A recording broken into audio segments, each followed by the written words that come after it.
Assalamualaikum warahmatullahi wabarakatuh. Perkenalkan, nama saya Dias Fatimatus Zahra, absen 40 dengan NIM 1860205233186 dari kelas PGMI 2C. Video ini saya buat untuk memenuhi salah satu tugas UTS Komunikasi Pembelajaran dengan dosen pengampu Ibu Irma Fauziah, MPD. Di sini saya akan menjelaskan materi tentang implikasi komunikasi verbal dan nonverbal dalam pembelajaran. Sebelum itu, saya akan menjelaskan pengertian dari implikasi. Jadi, apa sih implikasi itu? Implikasi adalah konsep yang mengacu pada hubungan sebab akibat. Maka bisa diartikan implikasi itu melibatkan pemahaman tentang bagaimana satu hal mempengaruhi hal lainnya, baik secara langsung maupun tidak langsung.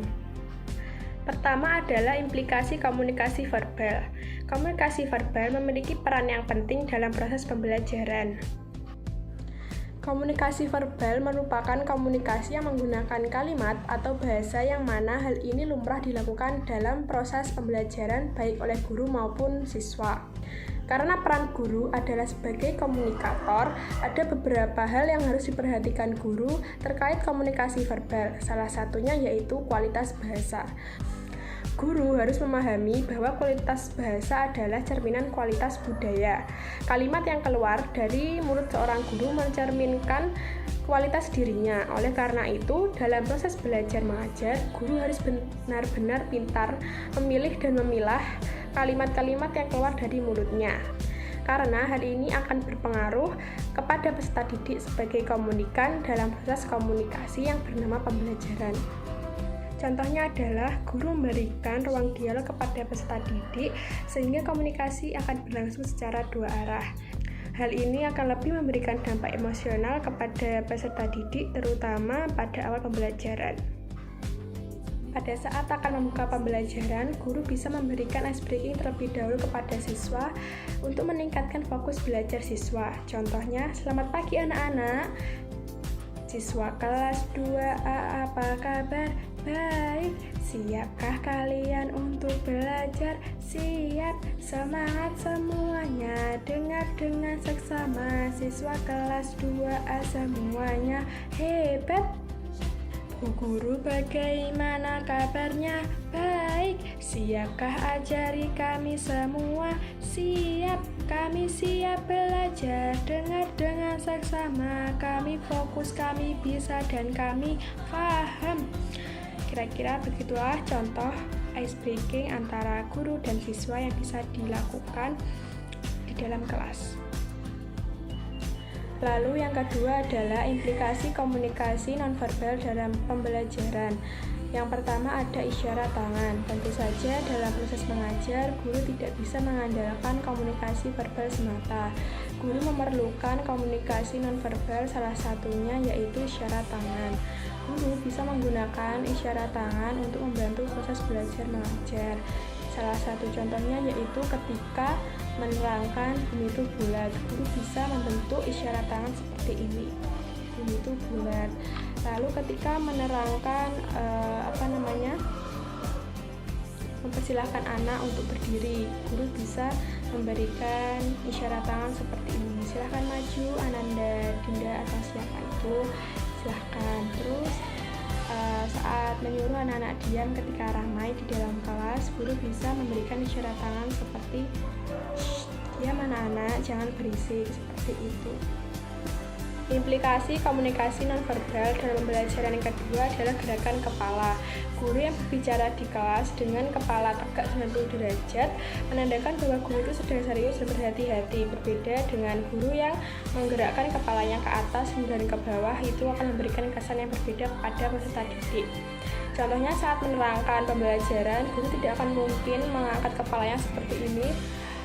Anak-anak, bumi itu bulat, kan tidak mungkin, karena itu memberikan kesan yang sombong kepada peserta didik. Nanti peserta didik itu akan menganggap gurunya itu, kok guru itu sombong sih, seperti itu. Berbeda ketika guru itu menerangkan pembelajaran dengan kepala yang sedikit menunduk ke bawah dan menghadap ke peserta didik. Maka itu akan memberikan kesan kesopanan dan kesetaraan kepada peserta didik. Seperti itu. Jadi alangkah baiknya guru itu ketika menerangkan pembelajaran di kelas itu kepalanya tidak terlalu terangkat ke atas dan tidak juga terlalu ke bawah seperti ini, karena ya aneh juga kalau dilihat. Lalu yang ketiga adalah nada suara. Guru juga perlu memperhatikan hal ini, karena pada saat ingin memulai pembelajaran, hal ini akan menentukan ketertarikan anak pada penyampaian pembelajaran yang akan dilakukan oleh guru. Nada suara juga harus disesuaikan pada kondisi kelas. Misalnya pada saat ingin memulai pembelajaran, guru bisa menggunakan nada yang semangat dan ceria agar anak-anak tertarik pada materi yang akan dibawakan oleh guru. Guru bisa memberikan tepuk fokus pada anak saat ingin memulai pembelajaran dengan nada yang semangat dan ceria. Tepuknya seperti ini ya. Tepuk fokus, melihat, mendengar, fokus. Nah, pada saat melakukan tepuk fokus, nada suara guru juga harus semangat dan ceria, tidak seperti tepuk fokus, melihat, mendengar, fokus.